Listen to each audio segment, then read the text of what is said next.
전능하사 천지를 만드신 하나님 아버지를 내가 믿사오며 그 외아들 우리 주 예수 그리스도를 믿사오니 이는 성령으로 잉태하사 동정녀 마리아에게 나시고 본디오 빌라도에게 고난을 받으사 십자가에 못 박혀 죽으시고 장사한 지 사흘 만에 죽은 자 가운데서 다시 살아나시며 하늘에 오르사 전능하신 하나님 우편에 앉아 계시다가 저리로서 산자와 죽은 자를 심판하러 오시리라.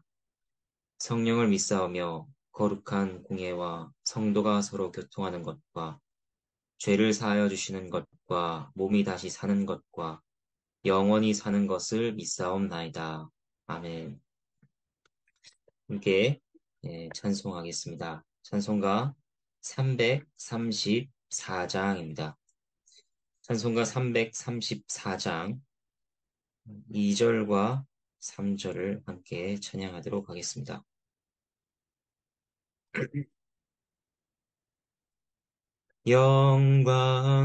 영광스러운 주를 나 기억하면서 앞을 바라보며 나 달려가리라. 주 우리와 함께하며 늘 동행하시니 성령의 능력으로 섬기게 하소서. 교회의 머리 되신 주 기억하면서 힘과 부디 모두 나 주께 바치네. 참 충성된 종이 되어 그 길을 가면서 주 다시 올 때까지 교회를 섬기리. 네, 오늘 함께 보실 말씀은 로마서 15장 22절부터 마지막 절까지입니다. 로마서 15장 22절부터 33절까지 말씀. 함께 하나님의 말씀을 살피도록 하겠습니다. 22절 말씀입니다. 그러므로 또한 내가 너희에게 가려 하던 것이 여러 번 막혔더니 하나님의 말씀입니다. 로마로 보내는 편지를 마무리하고 있습니다. 여기에서 바울은 일부러 로마에 가지 않은 것이 아닌 것을 밝힙니다. 그는 참으로 로마로 가기를 원했습니다. 그러나 그것이 한 번도 아니고 여러 번 막혔습니다. 구체적으로 어떤 일로 막힌 것인지 나오지는 않습니다. 하지만 여기에는 하나님의 섭리가 있었습니다. 막으시는 것도 하나님의 인도하심이었습니다. 이것에서 우리가 적용할 점이 무엇일까요? 우리가 계획하고 시도한 일들도 그렇다는 것입니다. 여러 번 막힐 수 있습니다. 그러나 거기에는 하나님의 섭리가 있습니다. 막으시는 것에는 여러 이유가 있을 수 있죠. 하나님께서 기뻐하지 않으시는 일이기 때문에 막으실 수 있습니다. 아니면 딱히 죄악된 일이 아님에도 막으시는 경우가 있다면 그것은 무엇인가? 거기에 또 다른 하나님의 지혜와 숨겨진 뜻이 있기 때문입니다. 그 뜻은 우리가 나중에 알게 될 수도 있고 그저 모른 채 지나갈 수도 있습니다. 하지만 어찌되었든 하려는 일들이 막힐 때 우리는 하나님의 섭리를 기억해야 합니다. 길을 막는 분도 여호와시오, 길을 여시는 분도 하나님이신 것을 인식해야 합니다. 신앙으로 반응해야 합니다. 불평하고 원망하는 것이 아니라 하나님의 인도하심을 신뢰해야 하는 것입니다. 그리고 하나님의 주권을 인정하는 것이죠. 이게 23절 말씀입니다. 이제는 이 지방에 일할 곳이 없고 또 여러 해 전부터 언제든지 서반으로 갈 때에 너희에게 가기를 바라고 있었으니 하나님의 말씀입니다. 23절을 보면 바울은 이 지방에 일할 곳이 없다고 합니다.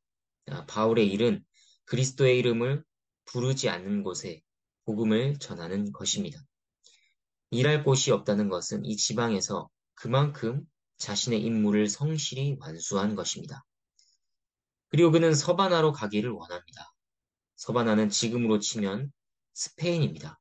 서바나는 당시에 땅끝으로 여겨지는 곳이었습니다. 그러니까 바울은 주님의 명령대로 땅끝까지 복음을 전하기 위해 더 나가려고 하는 것입니다. 바울의 마음에는 항상 주님께서 주신 명령으로 가득 차 있었습니다. 그것을 위해 자신의 모든 것을 드렸습니다. 로마도 땅끝 서바나로 가는 그 과정에서 방문하기를 원했던 것이죠. 바울의 이러한 모습은 우리를 돌아보게 합니다. 여러분, 우리가 가고자 하는 곳은 어디입니까? 강남의 눈여겨본 아파트가 우리의 최종 목적지입니까? 아니면 그것보다는 소박하게 한적한 시골에서 조용히 지낼 주택입니까? 그런 종류의 목적지들은 우리의 마음을 사로잡을 곳이 아닙니다. 바울의 마음이 하나님께서 주신 사명으로 가득 찼던 것처럼 우리가 가고자 하고 하고자 하고 하는 그 모든 것은 우리의 사명과 관련 있어야 합니다. 24절 말씀. 이는 지나가는 길에 너희를 보고 먼저 너희와 사귐으로 얼마간 기쁨을 가진 후에 너희가 그리로 보내주기를 바람이라. 바울은 서바나로 가기 전 로마의 성도들을 만나기를 원했습니다. 만나는 목적은 두 가지입니다. 하나는 사귐입니다. 먼저 바울은 그들과 교제하고 기쁨을 가질 것을 기대했습니다. 바울이 사교적인 사람이기 때문에 새로운 사람들을 만나는 것을 즐긴 것일까요? 그렇지 않습니다. 그 교제를 기대하고 거기서 기쁨을 가질 것을 기대하는 것은 그들 안에 계신 성령 때문입니다. 또 서로에게 나타나는 그리스도의 은혜 때문입니다. 성도의 교통은 그런 것이죠. 세상은 알 수 없는 사귐입니다. 내가 그리스도를 고백하고 그가 그리스도를 고백하니 그 고백 안에서 하나됨을 보며 그것으로 기뻐하는 것입니다. 우리가 매주일 교우들을 만나며 사귐으로 얻는 기쁨도 그러한 종류의 기쁨입니다. 우리는 교우들을 만날 때마다 이러한 기쁨을 누리기를 기대하고 소망해야 합니다. 그 다음 바울이 그들을 만나기 원했던 또 다른 목적이 있었습니다. 그것은 바로 서바나 선교에 대한 그들의 후원이었습니다. 이것은 단순히 바울 개인의 도움이 필요해서가 아닙니다. 물론 바울은 도움이 필요합니다. 복음 전하는 일이 혼자 감당하여 이루어지는 것이 아니기 때문입니다. 그러나 그가 지금 그들에게 후원을 기대하는 것은 그것이 모든 성도들의 부름이요, 역할이기 때문입니다. 하나님께서는 다양한 성김을 사용하셔서 복음이 전해지도록 하십니다. 그 일에 동참하는 것은 그리스도인의 의무요, 영광입니다. 그러니까 바울의 개인사를 넘어 그리스도인의 의무요, 영광인 이 일을 로마의 성도들이 놓치지 않게 하기 위해 바울이 부르는 것입니다. 바울은 이것과 관련하여 좋은 예가 될 수 있는 현재 상황을 전합니다. 25절과 26절 말씀입니다. 그러나 이제는 내가 성도를 섬기는 일로 예루살렘에 가노니 이는 마게도니아와 아가야 사람들이 예루살렘 성도 중 가난한 자들을 위하여 기쁘게 얼마를 연보하였습니다. 하나님의 말씀입니다. 당시 예루살렘에는 매우 가난하고 궁핍한 성도들이 있었습니다. 이러한 소식을 듣고 이들을 위해 마게도니아와 아가야 성도들이 구제의 제물을 모은 것입니다. 그리고 바울이 이것을 예루살렘까지 운반하게 되었습니다. 27절과 28절 말씀. 저희가 기뻐서 하였거니와 또한 저희는 그들에게 빚진 자니 만일 이방인들이 그들의 영적인 것을 나눠 가졌으면 육적인 것으로 그들을 섬기는 것이 마땅하니라. 그러므로 내가 이 일을 마치고 이 열매를 그들에게 확증한 후에 너희에게 들렀다가 서바나로 가리라. 하나님의 말씀입니다. 하나님께 감사합니다. 바울은 그들의 연보의 특징을 알려줍니다. 무엇인가? 먼저 기쁨의 연보였다는 것입니다. 26절 기쁘게 얼마를 연보하였습니다. 27절 기뻐서 하였거니와 두 번이나 기쁨이 반복되고 있습니다. 그만큼 그들의 기쁨이 강조되고 있는 것입니다. 이 말은 자발적으로 했다는 것뿐만 아니라 정말 그렇게 나눈 것을 기뻐했다는 것입니다. 어려운 자들을 돕는 것이 그렇게 기쁜 것인가? 이것은 말이나 지식으로 알고 전달될 수 있는 것이 아닙니다. 직접 자신의 것으로 남을 도와본 자들만이 경험적으로 알 수 있는 기쁨입니다. 왜 기쁜 것일까요? 우린 역시 괜찮은 사람들이야. 우린 꽤나 훌륭해. 이런 생각과 의식 때문일까요? 그렇지 않습니다. 하나님과의 관계적인 측면에서 기쁜 것입니다. 주님께서 친히 말씀하신 바, 주는 것이 받는 것보다 복이 있다고 하셨습니다. 그리고 은밀한 중에 네 구제를 아버지께서 갚으시리라고 말씀하셨죠. 이렇게 연보는 복된 것이며 하나님께서 갚아 주실 것이기 때문에 기뻐할 만한 것입니다. 그리고 그뿐만 아니라 남을 돕는 연보는 또한 하나님께 드리는 감사의 제물이라고 할 수 있습니다. 사랑하는 대상에게 사랑을 표현하는 것은 당연히 기쁜 일입니다. 그처럼 연보가 하나님께 감사를 표하는 일이니 그것이 기쁜 것입니다. 그리고 바울은 그들의 연보의 성격에 대해 두 번째로 이렇게 표현합니다.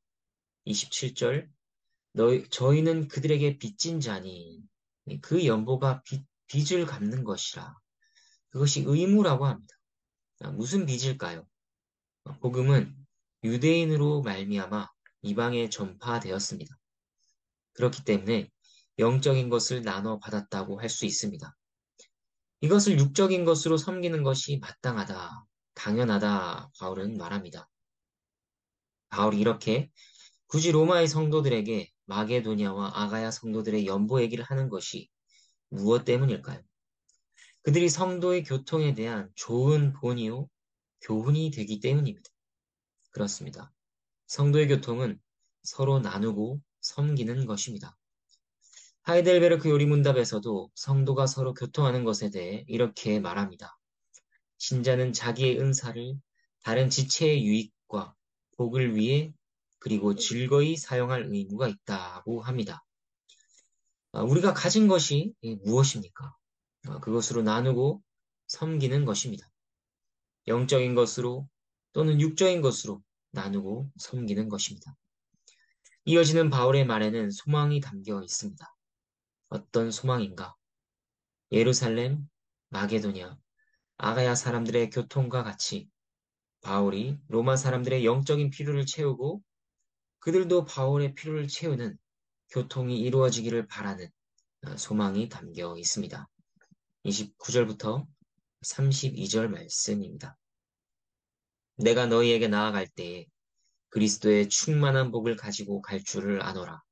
형제들아, 내가 우리 주 예수 그리스도와 성령의 사랑으로 말미암아 너희를 권하노니 너희 기도에 나와 힘을 같이하여 나를 위하여 하나님께 빌어 나로 유대에서 순종하지 아니하는 자들로부터 건짐을 받게 하고 또 예루살렘에 대하여 내가 섬기는 일을 성도들이 받을 만하게 하고 나로 하나님의 뜻을 따라 기쁨으로 너희에게 나아가 너희와 함께 편히 쉬게 하라. 하나님의 말씀입니다. 여기서 바울은 기도의 필요를 말하며 요청합니다. 세 가지 기도 제목을 전합니다.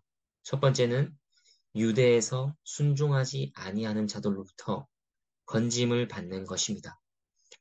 그들은 바울을 박해했습니다. 박해받는 것은 주님 앞에서 복된 것이죠. 그러나 우리는 또한 박해에서 건져주시기를 간구해야 합니다.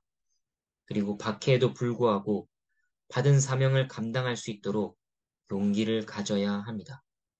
이 모든 것에 기도로 동참해 달라는 것입니다. 두 번째는 예루살렘 연보를 위한 간구입니다. 이 일에도 기도로 함께 할 수 있습니다. 여기서 성도들이 받을 만하게 해 주시기를 어, 강구한다는 것은 무엇일까요? 당시 이방인들을 향한 곱지 않은 시선이 여전히 유대인 신자들에게 있었습니다. 그래서 이방인들의 연보가 오해 없이 그리고 하나님의 은혜로 받게 하시기를 구하는 것입니다. 세 번째는 이 일들이 잘 마무리되어 바울이 하나님에 의해 하나님의 뜻과 하나님의 인도에 의해 로마 성도들에게 가서 그들과 함께 쉬게 되기를 기도해 달라고 합니다. 함께 편히 쉰다. 이 단어는 신약 성경에서 단 한 번 등장하는 단어입니다. 어쩌면 바울은 지금까지 자신의 모든 것을 다 바치며 달려왔던 터라 지쳤을지 모릅니다. 하지만 그러한 때에도 그의 마음은 서바나를 향하고 로마의 성도들을 향하고 있습니다. 쉬어도 그들과 함께 쉬며 그 와중에도 그들을 세우고자 하는 열망이 담겨 있는 것입니다. 33절 말씀입니다. 평강의 하나님께서 너희 모든 사람과 함께 계실지어다. 아멘. 하나님의 말씀입니다. 하나님께 감사합니다. 마지막으로 바울은 그들을 위해 간구합니다. 평강은 하나님께로부터 오는 것입니다. 어, 이러한 평강을 구하는 것보다 더한 어, 복의 간구가 있을까요? 어, 그러한 평강이 그들에게 있기를 구하는 짧은 이 말 속에 그들을 향한 바울의 사랑이 묻어납니다. 한 번도 본 적도 없는 이들을 사랑하고 그들을 위해 기도합니다. 그들을 축복합니다. 이것은 바울을 향한 그리스도의 사랑이 바울로 하여금 이렇게 만든 것이죠. 이제 말씀을 정리하겠습니다. 오늘 본문을 통해 우리는 바울의 사명감을 봅니다. 그리고 서로 나누고 섬기는 성도의 교통을 배웁니다. 복음을 위해 서로 어떻게 헌신하며 협력하는지, 어떻게 기도하는지도 확인합니다. 여러분, 이를 우리에게 적용하면 우리가 복음 안에서 한 가족이며 복음을 위한 한 팀이라는 것입니다. 우리는 복음을 위해 부름 받았습니다. 무엇을 위해 살 것인가? 또 어떻게 살 것인가? 오늘 주신 말씀을 이에 대한 답으로 여기며 하루를 살아가는 우리 모두가 되기를 바랍니다. 말씀을 놓고 함께 기도하겠습니다. 하나님 아버지 감사합니다. 바울의 열망, 복음을 향한 열정들, 그리고 교회의 교통함, 서로 나누는 일들, 그것에 동참하는 것, 이를 위해 기도하는 것, 이러한 내용들을 저희가 오늘 살폈습니다. 하나님 아버지, 교회를 통해서 하나님의 복음을 열방 가운데 전하시고, 하나님의 교회를 세워가시는 그 일들이 얼마나 놀라운지를 저희가 다시 한번 확인합니다.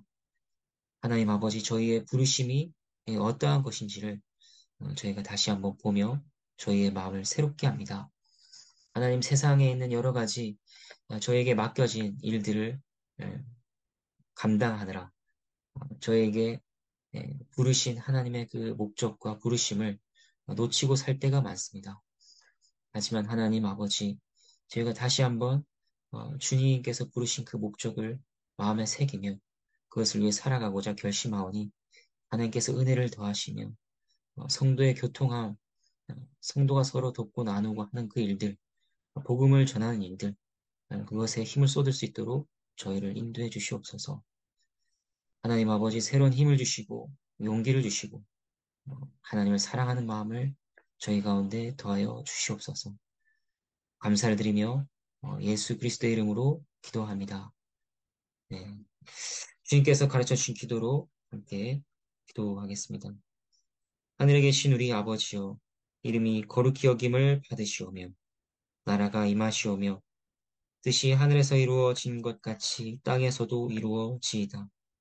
오늘 우리에게 일용할 양식을 주시옵고 우리가 우리에게 죄 지은 자를 사하여 준 것 같이 우리 죄를 사하여 주시옵고 우리를 시험에 들게 하지 마시옵고 다만 악에서 구하시옵소서. 나라와 권세와 영광이 아버지께 영원히 있사옵나이다. 아멘.